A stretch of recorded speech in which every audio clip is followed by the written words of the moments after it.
Hi, seniors! Good morning! Welcome to your subject reading and writing skills. Of course, before I start my discussion, let me present you the most essential learning competency.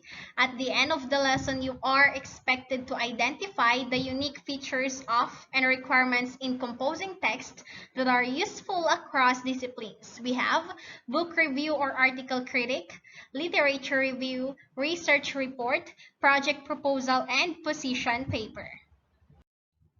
Okay, so this time we have the critical approaches to consider.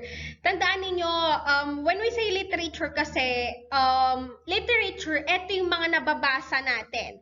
Alam nyo, maski yung mga nakasulat sa mga walls, sa mga dingding, as long as it has sense, literature yun na matatawag. Remember that, hindi lang yung book, hindi lang yung notes ang pwede i-consider na literature. As long as it has sense, as long as nakakapagbigay siya sa atin ng tama, that is literature.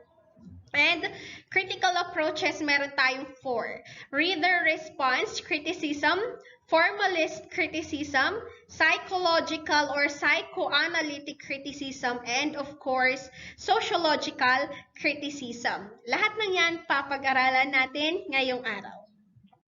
Okay, so let me start with the reader response approach. When we say reader response, ulitin ko, reader response, criticism asserts that a great deal of meaning in a text lies with how the reader responds to it. Diba sabi ko kanina meron tayong iba't ibang perception, how we perceive that kind of literature. Meron tayong iba't ibang viewpoints.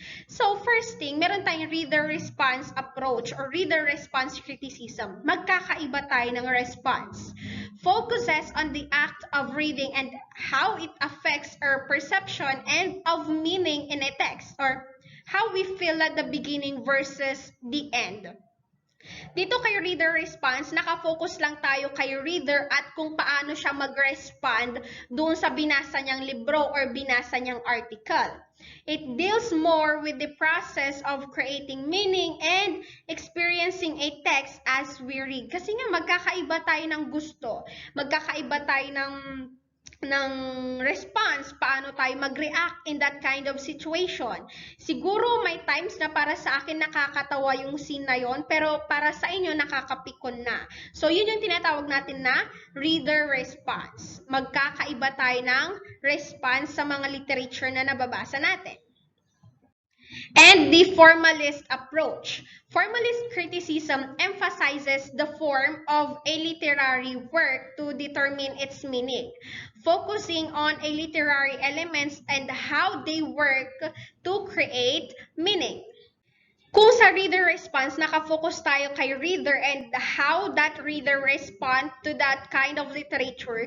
Kay formalist approach naman, from the form, kaya nga formalist, from the word itself, form, ano yung form ng literary piece na yan? Paano siya ginawa? Ano yung meaning ng literary na yan? Examines a text as independent from its time period, social setting, and author's background. A text is an independent identity. So, dito kay formalist approach, nakafocus lang siya sa text itself. Hindi sa reader, hindi sa ibang tao, hindi sa author, pero sa text itself. Focuses on close readings of text and analysis of the effects of literary elements and techniques on the text. Kung ulitin ko reader response, nakafocus tayo kay reader at kung paano siya mag-respond. Dito naman kay formalist approach, ito yung format, yung form ng literary piece or the text itself.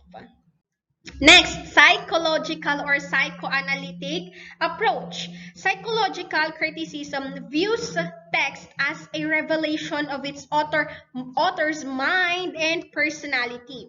It is based on the work of Simon Freud. Okay, isa-isahin natin Reader response, nakafocus kay reader. Formalist approach, nakafocus sa text itself.